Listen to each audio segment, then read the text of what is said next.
Hi guys, I'm going to teach you how to make the BINI X PARCINQ zoom out effect in Davinci Resolve. Now before we start, it's better to be dead set on the clips that you are going to use because it's a grid and we are going to do compound clip after compound clip.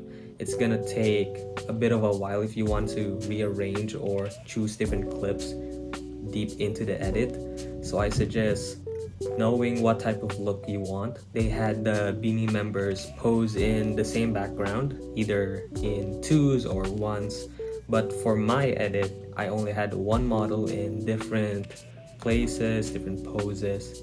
So I just went for a more symmetrical look. Now let's get started. So step 1, making a box and border. Have all 9 clips on top of each other. Next, go to filter, drag video collage on one clip, click create tile.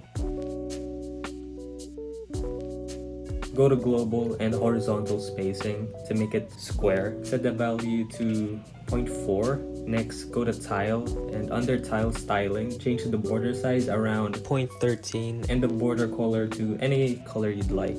I don't suggest changing the opacity because you can have trouble keyframing later on. Next, set the custom rounding to 0.122. We are going to paste those attributes to the other 8. So copy or Control plus C, select the other clicks, Shift plus left click, click right click, select paste attributes, click video attributes, and now you're done. Because we pasted the same attributes to all 9 clips, all of them are going to be tile 1. So go to tile and change from tile 1 to tile 2 and then so on. Making the grid. Now that we have all 9 of our boxes, we have to make them close to each other. For the left boxes, go to global, margins and spacing, and set the horizontal offset to 0.1 or more if you want to have no gaps. And for the right side boxes, just set it to the same value but negative. Next, for the vertical offset on the top boxes, set it to negative 0.012, and then for the bottom boxes, set it to 0.012. As you notice, the rounded edges that we inputted for the first box aren't the same for the rest. That happened because each tile needs to have a check mark on the custom panel.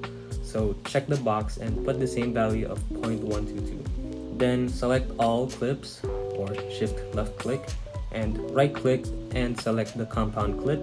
I suggest naming every compound clip on whatever step you are, just so you won't be confused since we are going to be doing that many times. Make the compound clips zoom to 1.10 to fill in more of the screen. Now speed ramping. Split the compound clip. We need like 2 to 3 seconds for the first half and leave the other half just alone for now. Now we're going to do simple keyframing for the scale and rotation.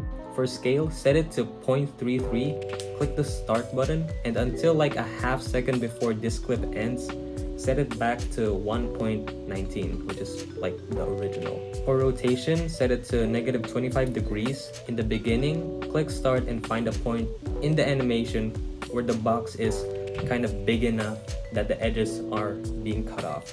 Then set it back to 0. We're gonna want the zoom to start settling down just so that the audience has more time to take in what is happening. Now right click, select retime controls and go to like 15 to 20 frames into the clip. We only need that many frames because we want it to go slower and give the viewer time to look at every box basically before each box disappears. Now drag the top arrows to the left until 250%. That's kind of like the sweet spot for like the velocity. If you want, or if it's not close to the peg or what you want, you can always tweak it. This part is very experimental. I know that mine isn't perfect and has many flaws in it, so just tweak it to your liking. The original clip I did was 246%, but in this recording I just set it to 250, but that's fine. Click the retime curve so we can have the speed gradually go back to 100. Click the curve, drag it until it's smooth. Just try your best to get the rotation and edges of the boxes to align, because at this point the project is getting tougher to handle. I had to set my playback to a quarter and I can't even play it to check, so I had to render it if it's alright. Once you have the first vertical set of boxes, make those into compound clips twice for the left and right. I set the X value at 180 so this much apart. Then for every frame, I up it by 20 values. So don't worry, it'll be out of the screen in less time. This isn't as tedious as keyframing every box to align. For the other side, just do the same, just set the value to negative, so negative 180, negative 200, negative 220, you know. Phew, now the hard parts are done and your Davinci is probably barely functioning. For the other half that is untouched, we have to decompose that and pick whichever clips we want to disappear first. For the BINI one, it went from more of a top to right to left, like a clockwise.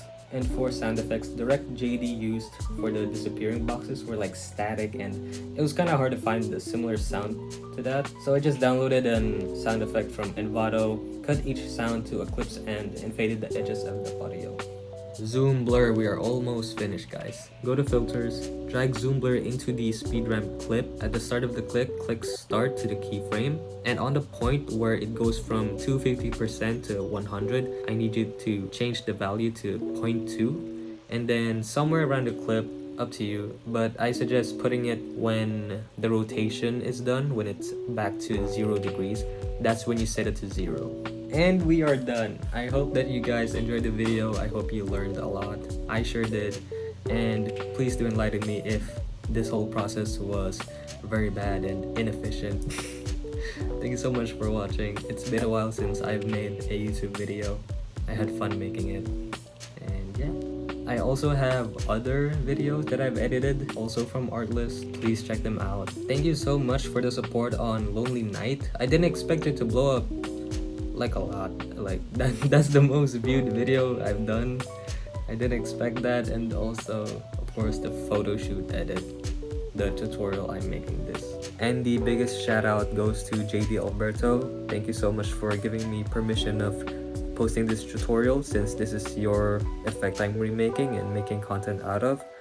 Thank you so much for helping me on my midterm. You really inspire me through your works, and I hope you continue to do so. And I will be linking his socials and his channel below.